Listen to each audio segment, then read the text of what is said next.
Hello, my name is Jonathan Bowman-Perks and welcome to my favourite time of the week. This time I want to talk to you about how to chair powerful, really powerful meetings where you're running the meeting, or at least you can influence the person who's running the meeting. So my question for you is, think about meetings that you've been at. Percentage-wise, what percentage of the meetings that you attend are really excellent meetings, transformational meetings that add real value, where you feel you could contribute, everybody was involved, there was an energy in the room, and people were lifted by the end of it? What percentage? Write it down or give it some thought. Then think about the kind of meetings that you go to that suck the life out of you, that you want to be somewhere else, that you're on your phone or your device, you're doing doodles because you're not present. It's a ghastly meeting where the chair, if it's you even, is even so bored that they're distracted and they're not thinking about what's going on, that then no one is present. It's awful, it's a real drain, and it goes on and on. What percentage are there, the balance? Now I want to change that for you so that if you're chairing a meeting as the leader, you run really great meetings. I'm chairman of a couple of meetings, one in the Goldsmiths Company, another one, the Residents Association near here. And I would like to think that I run good meetings. I've had some good feedback on it. The only reason I say that is I've run some awful meetings. I mean, really dreadful meetings where I just emptied the contents of my brain and my inbox, my in-tray in the old days, onto the rest of them, with no planning and preparation, just turned up, thought I could cuff it, and I couldn't. It was ghastly. I was embarrassed. I've done that so many times, no longer. I need to prepare. So I'm going to give this session in two parts. Part one today, and then in a week's time I'll do part two. And I've broken into the 2 Ps and the 2 Ds. So this week is going to be the 2 Ps. That's the purpose of your meeting and the preparation. And next week will be the 2 Ds, which is the disciplined chairing that you do, and then the DANZAD, and I'll explain the mnemonic of DANZAD next week. I've mentioned it to some of you already, but really the minutes of those meetings and the follow-up to make sure you get full value out of their time, because you're wasting their time to get them to come to your meeting. So, 1, purpose. You've got to say in the notes you send out, normally a pager, a one-pager, what is the purpose of the meeting? It's to do X in order to achieve Y, to do this with a unifying purpose, the reason that you have it. So be very clear on the purpose of the meeting. And if you're going to a meeting with someone else, ask them the purpose of the meeting. And if they tell you, oh, it's the meeting we always do, you still ask them, can I be clear, what is the purpose of the meeting? Because if there's no purpose to the meeting, don't go. No purpose, no meeting. And don't send one of your deputies. That's a real cop-out. So people have got to be clear on the meeting. It's got to be more than a mere update. Oh, it's got to update us all. Yeah, well, that's not going to make any progress. However, it is often worth having an update, and it's not just about the decisions, but the update is a one-pager that you should get everybody to send out in advance. So they return a one-pager to you or your assistant if you're lucky enough to have someone helping you with the meeting.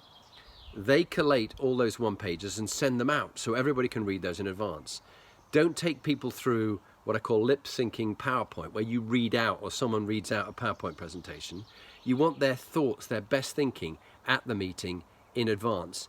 Don't take them through desperately dull documents in the meeting. Let them read it in advance, but really cut down the amount of documents they get in advance.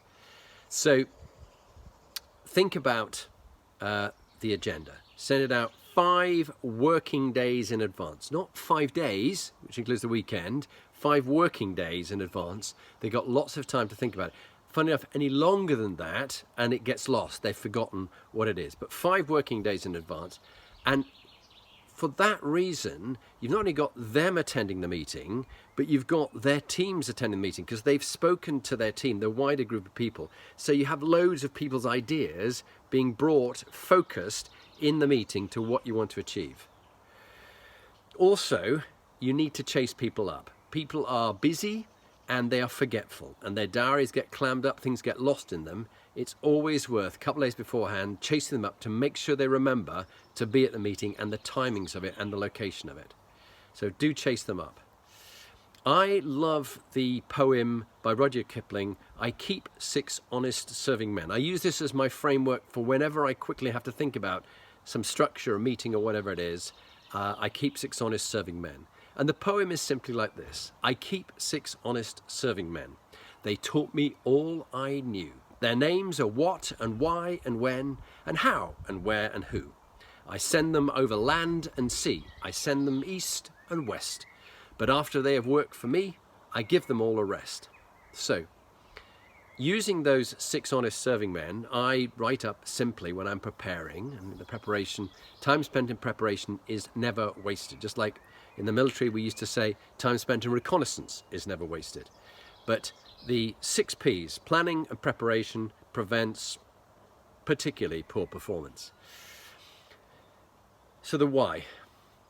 The why is, we've spoken about it, the purpose, and particularly think about why at the end of the meeting, not only the things you want to achieve, the decisions you want to make, the information you need them to know, but also how do you want people to feel? People often forget that. They're very logical and they're very fact-based, but they forget how you want them to feel. I love the rule of 4. Head, heart, gut, and wallet.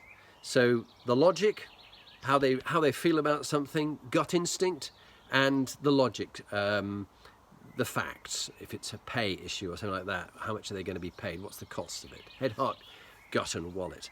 My thanks to Paul Chapman for that tip. So the why, the who. Who really needs to be there? What value are they going to add? And always, less is more. If you've got this many coming, cut it down to this many. And don't have more than one person from the same team there. If they send someone who cannot make decisions on behalf of that organization, they shouldn't come. It doesn't mean that you get the most senior person there. That's not the point. You want someone there who can make decisions so that they don't have to go, well, I can't make a decision now, I've got to go back and check. That's a waste of your time and everybody else's time, and it's bureaucratic and it slows the process up. So you need to challenge that boss. The person who comes has the authority to make decisions, so you can make decisions in the meeting and move the organization on in what needs to be done. So that's the who. Then the when and where. Choose a location which says to people, you matter. Don't have it in the boiler room where we're all sweating and it's in the dark. Have it in a nice, light, airy room where they feel good about it. If necessary, have it outdoors. I've even done walking meetings with a group of people, but that can be a bit unstructured. But, you know, drag some chairs out in a half circle if the weather's nice and have the meeting out there that they really enjoy it. I remember when I was at school, I always loved lessons that were outside. But find a place that says to people that you matter.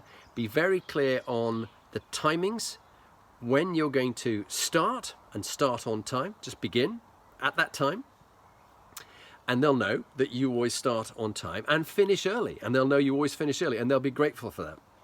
We talked before about 40-minute meetings. Some sent back to me and said they have 15-minute meetings. I don't care, but keep it short.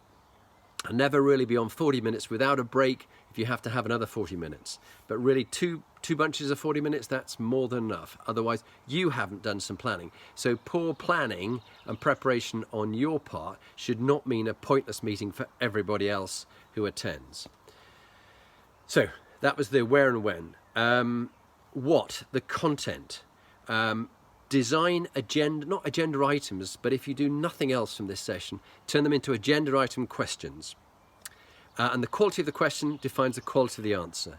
Finally, how? The style of the meeting, do it in rounds and pairs. Virtual meetings, send out a diagram where everybody's sitting so they know their turn and who's going to go next. Be clear about ways of working in your the principles that you have. Socialize difficult issues to build up the emotional bank accounts between you and others so they trust you. And check out with them who they are, what matters to them, boundaries and no-goes. That's all. Next week, we're going to be following up with the discipline chairing and also Dan's ad. Great talking to you.